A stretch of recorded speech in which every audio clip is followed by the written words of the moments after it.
et c'est l'heure de l'Info Éco présentée par Christophe Dansette. Bonjour Christophe. Nous commençons par les États-Unis. Le président américain Joe Biden présente aujourd'hui son projet de budget pour 2022, premier budget annuel depuis qu'il est entré en fonction.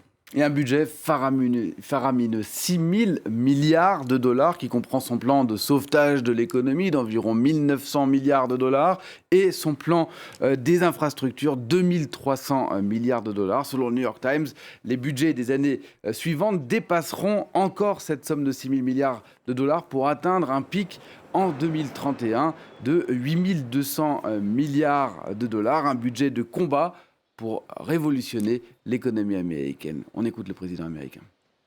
You can't reboot a global economy like flipping on a light switch. There's going to be ups and downs in jobs and economic reports.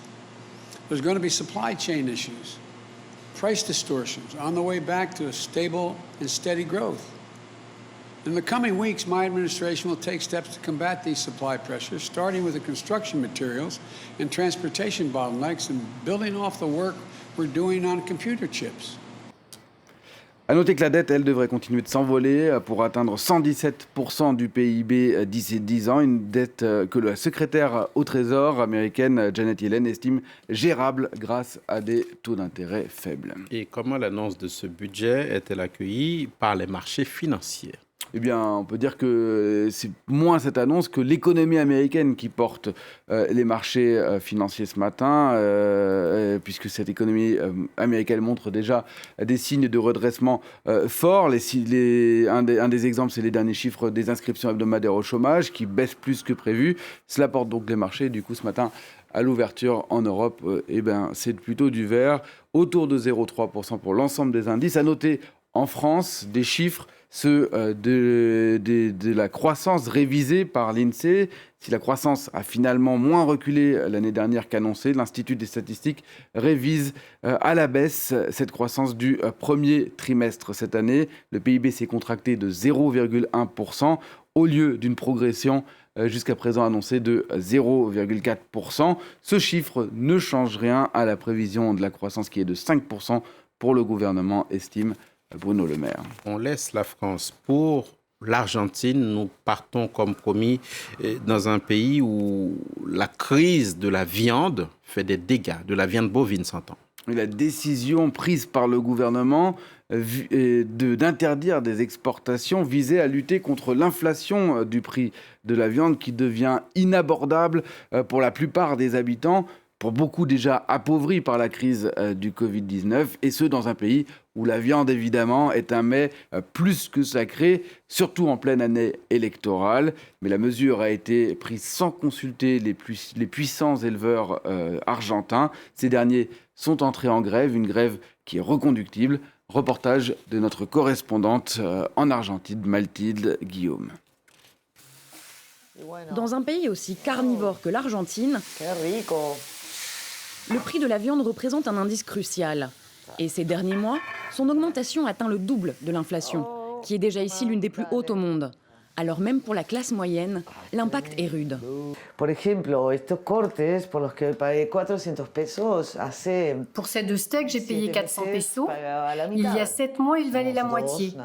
Avec mon fils, on mangeait de la viande 2 à 3 fois par semaine. Maintenant, jamais plus d'une fois.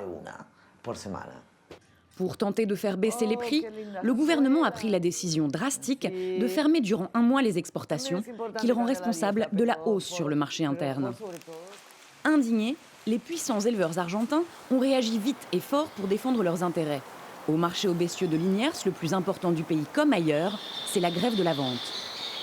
Uruguay, Brésil, Paraguay. Les pays limitrophes comme l'Uruguay, le Brésil, le Paraguay sont ravis. Ils vont en profiter pour récupérer ces marchés qui sont si difficiles à gagner comme l'Europe ou la Chine.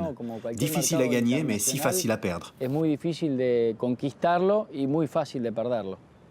Pas de vente de bétail, donc plus de travail pour les abattoirs.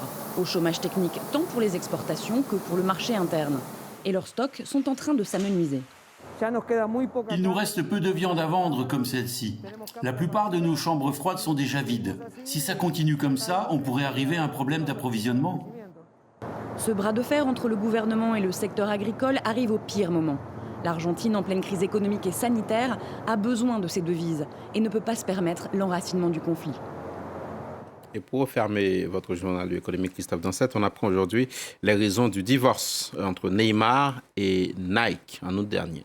Mais cette raison, c'est le refus de la star brésilienne du Paris Saint-Germain de coopérer à une enquête interne après des allégations d'agression sexuelle contre une employée de Nike. La marque à la virgule s'était dit profondément troublée par ces allégations d'une employée du groupe. L'agression remonterait à 2016 et l'employé en aurait fait part 2 ans plus tard.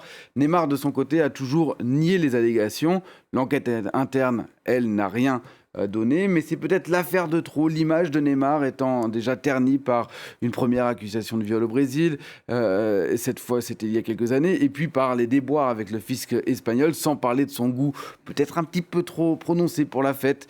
Cela n'a pas empêché l'attaquant tout de même de signer un nouveau contrat avec le Paris Saint-Germain il y a quelques jours, ni de s'engager avec Puma pour en devenir la nouvelle tête de gondole. Merci Christophe Dansette, c'était le journal de l'économie.